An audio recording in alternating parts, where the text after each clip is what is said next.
যদি আবার প্রতি বিপ্লবের কথা ভুলেও মুখে নেয়, তার মানে সেই বাংলাদেশের পুরো ছাত্র জনতার বিপক্ষে একটি ঘোষণা দিচ্ছে। 5ই আগস্ট দেখেছেন, এরপরে যা দেখবেন তা দেখার জন্য ছাত্র জনতার পক্ষ থেকে যা হবে তা দেখার জন্য আপনাদের অস্তিত্ব থাকবে না। যদি নিজের অস্তিত্ব টিকিয়ে রাখতে চান তাহলে ভুলেও ছাত্র জনতার বিপক্ষে গিয়ে একটি কথা বলারও স্পর্ধা দেখাবেন না।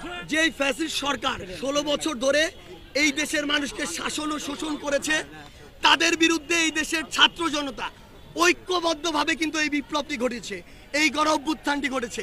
সেই জায়গায় কেউ যদি আবার প্রতি বিপ্লবের কথা ভুলেও মুখে নেয়, তার মানে সেই বাংলাদেশের পুরো ছাত্র জনতার বিপক্ষে একটি ঘোষণা দিচ্ছে।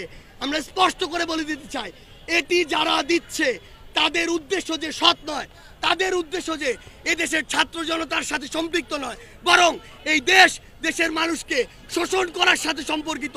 দেশের বাইরের কিছু অপশক্তিকে তাদের কিছু স্বার্থ হাতে তুলে দেওয়ার সাথে সম্পর্ক। এই দেশটি বিভিন্ন কারণে তাদের হাতে আংশিক বা সম্পূর্ণ ভাবে বিক্রি করে দেওয়া যে তাদের স্বার্থ, সেটি আমরা বুঝে যাই। আমরা স্পষ্ট করে বলি, কেউ যদি পুনরায় আবার এই সাহসটুকু করে যে এই বাংলাদেশে আবার ছাত্র জনতার এই বিপ্লবের বিরুদ্ধে প্রতি বিপ্লব করার চেষ্টা পর্যন্ত আমরা দেখি, আমরা বলে দিচ্ছি 5ই আগস্ট দেখেছেন, এরপরে যা দেখবেন তা দেখার জন্য ছাত্র জনতার পক্ষ থেকে যা হবে তা দেখার জন্য আপনাদের অস্তিত্ব থাকবে না। যদি নিজের অস্তিত্ব টিকিয়ে রাখতে চান তাহলে ভুলেও ছাত্র জনতার বিপক্ষে গিয়ে একটি কথা বলারও স্পর্ধা দেখাবেন না।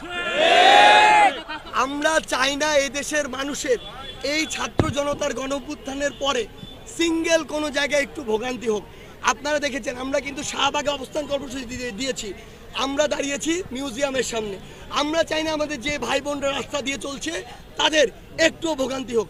সেই জায়গা থেকে যারা আমাদের এই বাংলাদেশের ছাত্র নাগরিকের যে গণ অভ্যুত্থান সেটি নষ্ট করতে চায়, তারা যদি রাস্তায় নেমে এটি নষ্ট করার বিন্দু মাত্র প্রচেষ্টা দেখায়, তখনই তাদেরকে প্রতিহত করার জন্য যেদিকে যেতে হবে সেটাই হবে আমাদের বিক্ষোভ মিছিলের রূপ।